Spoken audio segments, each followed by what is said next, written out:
இயேசு உங்களை நேசிக்கிறார். பிரியமானவர்களே, இந்த நாளில் ஆண்டவர் நம்மளோடு பேசும்படியே வேதத்திலிருந்து ஒரு 3 வசனங்களுக்கு வாசித்து ஆண்டவர் நமக்கு கற்றுக் கொடுக்கக்கூடிய, நாம் புரிந்து கொள்ளக்கூடிய காரியங்களை பார்ப்போம். அது ஆமோஸ் தீர்க்கதரிசியின் புஸ்தகம் 6வது அதிகாரம் 3, 4, 5, 6 வசனங்கள் இப்படியாக சொல்லுகிறது.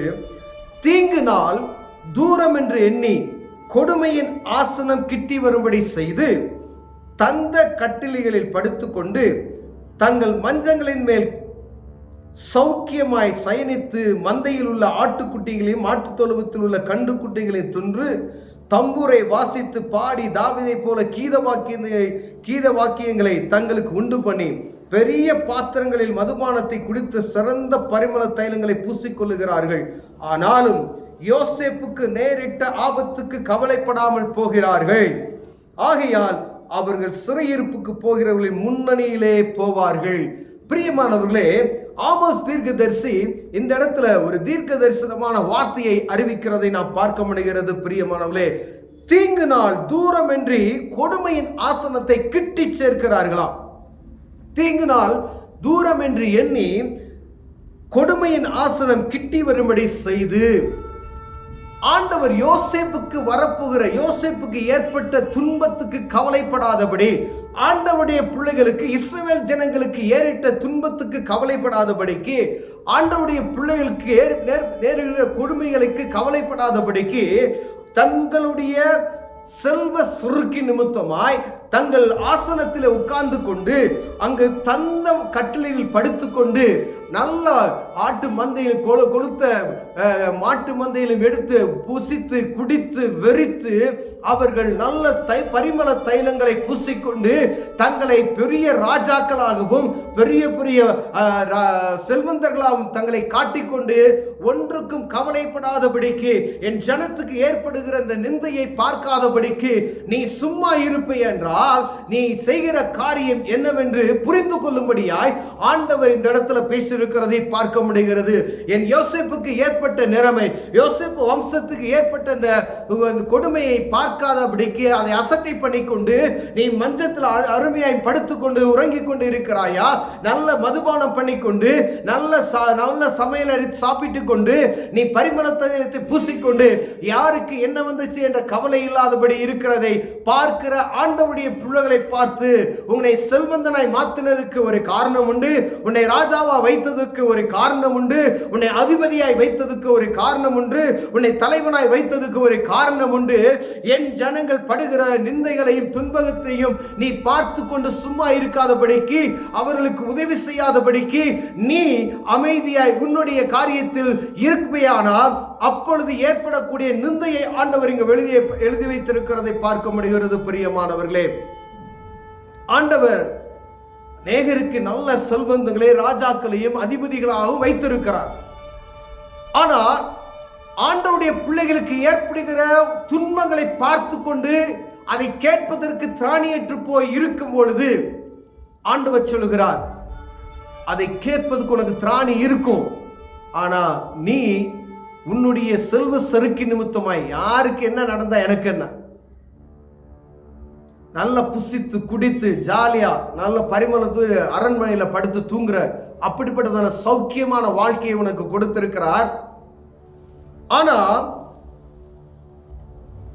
கொடுமையின் ஆசனம் கிட்டி வருகிறதை அறியாதபடிக்கு இதை செய்கிறார்கள் என்று வேதம் சொல்லுகிறது. பிரியமானவர்களே, உங்களுக்கு கொடுக்கப்பட்ட மேன்மை, எஸ்தர் ராஜாதிக்கு மொர்தெகாய் சொல்றாரு, இந்த மேன்மை உனக்கு இந்த நாளில் இருக்கிறது, என் ஜனத்தை பாதுகாக்கும்படியாய் என்று சொல்லப்படுகிற இந்த வசனத்தை நாம் வாசித்திருக்கிறோம். யாருக்கு தெரியும், இப்படிப்பட்டதான ஒரு கடினமான நாள் வரும் பொழுது நீ ராஜாவிடம் பேசுவதற்காக உன்னை ஆண்டவர் அங்கு வைத்திருக்கலாமே என்று சொல்லுகிறார். அதே போலதான் ஆமோஸ் தீர்க்கதரிசியை கொண்டு ஆண்டவருடைய பிள்ளைகள், அவர்களுக்கு ஆண்டவர் உரைக்கிறது, உனக்கு கொடுக்கப்பட்ட மேன்மை, நீ உயர்ந்த ஸ்தலத்தில் இருக்கிற, ஏதோ ஒரு நாட்டை ஆண்டு கொண்டு இருக்கிற, ஆனா உன்னுடைய ஜனத்துக்கு விரோதமாய் காணப்படுகிற காரியங்களை குறித்து கொஞ்சமும் கவலையற்று இருப்பேயானால் உன்னை கொடுமையின் ஆசம் கிட்டி வருகிறது என்று புரியாதபடிக்கு நீ செய்து கொண்டிருக்கிறாய் என்று வேதம் சொல்லுகிறது பிரியமானவர்களே. ஆகையால் அவர்கள் சிறையிருப்புக்கு போகிற முன்னணியிலே இருப்பார்கள். என்ன நடக்கணும் தெரியாது. நமக்கு நல்லா ஜாலியா இருக்கிறோம். எனக்கு ஒரு தீவு இருக்கு, நான் தீவுல ராஜபோக வாழ்க்கை வாழ்ந்துட்டு இருக்கேன், யாரும் என்னை கேட்க முடியாதுன்னு சொல்லி. கடந்த நாட்கள்ல அமெரிக்க அதிபர் ஒரு குறிப்பிட்ட தலைவர் என்னச்சுன்னா அரெஸ்ட் பண்ணி கொண்டு போய் சிறைச்சாலையில் போட்டுட்டாங்க. அவர் அதுக்கு முன்னாடி அதை யோசித்திருப்பாரா அப்படின்னு நமக்கு தெரியாது.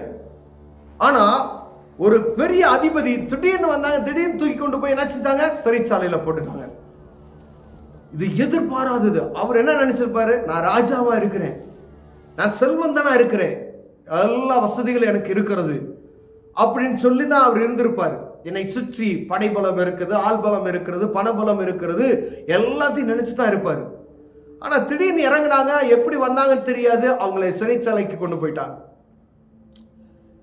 வேதம் தெளிவாக சொல்லுகிறது, அவருடைய ஜனத்துக்கு வரக்கூடிய நிந்தைகளை துன்பங்களை நீ கேட்க. யோசேப்புக்கு ஏற்பட்ட தெளிவாக எழுதப்பட்டு இருக்கிறது பிரியமானவர்களே. ஆகையால் அவர்கள் சிறையிருப்புக்கு போகிறவர்களின் முன்னணியிலே போவார்கள். அவர்கள் செய்கிற காரியங்கள் சிறையிருப்புக்கு போகிறவர்களின் முன்னணியிலே போவார்கள் என்று சொல்லப்படுகிறது. என் ஜனம் துன்பப்படுகிறதை நீ பார்த்து கொண்டு வேடிக்கை பார்த்து கொண்டு இருந்தா என் ஜனத்துக்கு உன்னால் உதவி செய்ய முடியும். நீ செய்யாம போனேனா என் ஜனத்துக்கு வரக்கூடிய நிந்தைகளை கேட்பதற்கு உன்னை நான் வைத்திருக்கிறேன். அதை கேட்காமல் போனேனா எந்த பக்கம் இருந்து ஆபத்து வரும் என்று தெரியாது. ஆனா திடீர்னு அது வந்து விழுகும். அதை அறியாதபடிக்கு நீ தந்தத்தினால செய்யப்பட்ட கட்டில படுத்துக்கிட்டு நல்ல உணவு அறிந்து கொண்டு எந்த கவலை இல்லாதபடி இருக்கிறாய் என்று ஆண்டவர் ஆமோஸ் தீர்க்கதரிசியை கொண்டு ஆண்டவரை அறிந்தவர் பிள்ளைகளுக்கு பேசிக் கொண்டிருக்கிறது நாம் பார்க்க முடிகிறது. உங்களுக்கு ஒரு மேன்மை கொடுக்கப்பட்டிருந்தால் அந்த மேன்மை கர்த்தருக்கு பிரயோஜனமாய் இருக்கணும் என்று ஆண்டவர் விரும்புகிறார். உங்களுக்கு ஒரு அந்தஸ்து கொடுக்கப்பட்டிருந்தால் அது ஆண்டவருடைய மேன்மைக்கு பயன்படும் என்று விரும்புகிறார். பிரியமானவர்களே, ஒரு ராஜ பதவி கொடுக்கப்பட்டிருந்தால் நீங்க தேவ சமூகத்துல அவருடைய பிள்ளைகளுக்கு என்ன செய்யணும்னு சொல்லி ஆண்டவர் உங்களோடு பேசும்படி அழைக்கப்படுகிறார். பிரியமானவர்களே, எல்லா ராஜாக்களுடைய காரியங்கள் நம்ம வாசித்து வரும் பொழுது எங்கெல்லாம் ஆண்டவருக்கு மகிமை இல்லாதபடி செய்தார்களோ அவர்களெல்லாம் அப்புறப்படுத்தி போடப்பட்டார்கள் என்று நாம் பார்க்கப்படுகிறது. ஆனால் இங்கு சொல்லப்படுகிற ஒரு காரியம் வித்தியாசமா இருக்கிறது.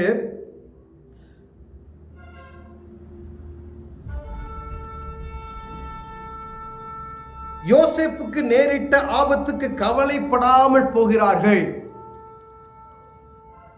ஆண்டவர் முன்குறிக்கப்பட்ட ஜனத்துக்கு விரோதமாய் வரக்கூடிய காரியத்துக்கு கவலைப்படாம போகிற ஆண்டவருடைய பிள்ளைகளை குறித்து தான் ஆண்டவர் பேசுறார்.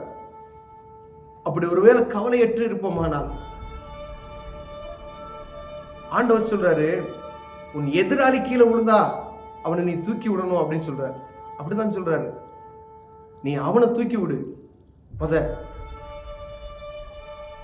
நீ பார்த்துட்டு சும்மா போயிடக்கூடாது அப்படின்னு சொல்லி. வேறு ஒரு மனிதன் வந்து அவனுக்கு உதவி செய்வதை காட்டிலும் ஆண்டவரை அறிந்து கொண்ட ஜனங்கள் அப்படி செய்யணும்னு சொல்லி ஆண்டவர் விரும்புகிறார். அப்படின்னா உன் ஜனத்துக்கு, ஆண்டவரை அறிந்து கொண்ட ஜனத்துக்கு விரோதமாய் ஒரு காரியம் நடக்கிறது என்றால் அதை பார்த்து கொண்டு சும்மா இருக்காதபடி அதற்கு என்ன செய்யலாம், அதற்கு என்ன உடனே என்ன செஞ்சாங்க, நம்ம ஒன்றும் பெரிய காரியத்தை நீங்க செய்ய போகிறது கிடையாது. எஸ்தர் ராஜா என்ன செஞ்சாங்க, நேரடியாக தேவ சமூகத்தில் போய் அமர்ந்தாங்க. அவரோடு இருந்தவர்கள் எல்லாம் சேர்த்து 3 நாள் உபவாசம் பண்ணினார்கள்.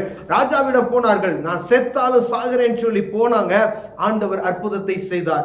நீங்க காரியத்தை எடுத்து ஒரு அடி வைக்கும் பொழுது ஆண்டவர் அதற்கான காரியத்தில் அற்புதங்களை யாரை கொண்டு செய்யணுமோ செய்வார். உங்களுக்கு கொடுக்கப்பட்ட அந்த அதிகாரத்தின் நிமித்தமாய் ஆண்டவரோடு சேர்ந்து, ஒருவேளை எனக்கு பலன் இருக்கு, நான் அதிகாரியா இருக்கு அப்படின்றது அல்லாதபடிக்கு ஆண்டவரை சார்ந்தவர்களாய் கடந்து செல்லும் பொழுது அற்புதங்களை பெற்றுக்கொள்ள முடியும். பிரியமானவர், ஒருவேளை ஆண்டவருடைய பிள்ளைகளுக்கு யோசேப்புக்கு நேரிடுகிற இந்த துக்கமான காரியங்களே அவருக்கு ஏற்படுகிற ஒரு துன்பத்தை கண்டு கொள்ளாதபடி நாம் இருப்போமே ஆனால் ஆண்டவரின் எச்சரிப்பின் செய்தியை ஆண்டவர் நமக்கு கொடுக்கிறார். பிரியமானவர்களே, நமக்கு கொடுக்கப்பட்ட மேன்மை ஏதோ ஒரு நன்மை செய்யும்படியா, எனக்கு கொடுக்கப்பட்ட ராஜ பதவி ஆண்டவருடைய பிள்ளைகளுக்கு ஏதோ ஒரு நன்மை செய்யும்படியா என்பதை மாத்திரம் உறுதியாக இங்க சொல்லப்பட்டு இருக்கிறதை நான் பார்க்க முடிகிறோம். ஒருவேளை மேன்மை எனக்கு இருக்கு அப்படின்னா அதை பயன்படுத்த வேண்டிய நேரத்தில் சரியாய் பயன்படுத்தி விட வேண்டும். பிரியமானவர்களே, எளியவர்களுக்கு உதவ வேண்டும், ஆண்டவருடைய பிள்ளைகளுக்கு உதவ வேண்டும், கர்த்தருடைய பிள்ளைகளுக்கு உதவ வேண்டும். அவர்கள் படுகிற துன்பத்துக்கு அதை கண்டுகொள்ளாதபடி நாம் இருப்போமேனால், நான் ராஜபோக வாழ்க்கை வாழ்ந்து கொண்டு இருக்கிறேன் என்று சொல்வோமேயானால், ஆண்டவர் ஒரு எச்சரிப்பின் செய்தியை கொடுக்கிறார். அப்படிப்பட்ட ஆட்களுக்கு சிறையிருப்பு அருகில் இருக்கிறது. பயங்கரமான ஒரு மோசம் கிட்டி வருகிறது, கொடுமையின் நாசம் கிட்டி வருகிறது. இதை அறியாதபடிக்கு நீங்கள் செய்து கொண்டிருக்கிறீர்கள் என்று ஆண்டவர் சொல்லுகிறார். ஒருவேளை இப்படிப்பட்டதான நேரத்தில் ஆண்டவர் உங்களோடு இடைபடுவார் என்றால், ஒருவேளை உங்களுக்கு மேன்மையான ஒரு காரியம் இருக்கலாம், ஆனா பக்கத்துல ஒரு துன்பம், ஆண்டவருடைய பிள்ளைகளுக்கு ஒரு துன்பம் நேரிடா உங்களால கேட்க முடியும் அப்படின்னு சொன்னால் அவர்களுக்கு உதவி செய்யுங்க. ஆண்டவர் பிள்ளைகளுக்கு விரோதமான காரியம் நடக்குதா, எந்த ராஜாவா இருந்தாலும் அவங்களுக்கு நம்ம உதவி செய்யும் பொழுது ஆண்டவர் பெரிய காரியங்களை செய்து உங்களை மென்மேலும் உயர்த்த வல்லமையுள்ளவராய் இருக்கிறார். பிரியமானவர்களை, கண்களை மூடுவோம், ஜெபம் செய்வோம். அன்பின் தகப்பனே, அருமையான நாளுக்கு ஸ்தோத்திரம். ஆண்டவரே, எங்களுக்கு எல்லா அதிகாரங்களையும் எல்லாத்தையும் கொடுத்திருக்கிறீங்க.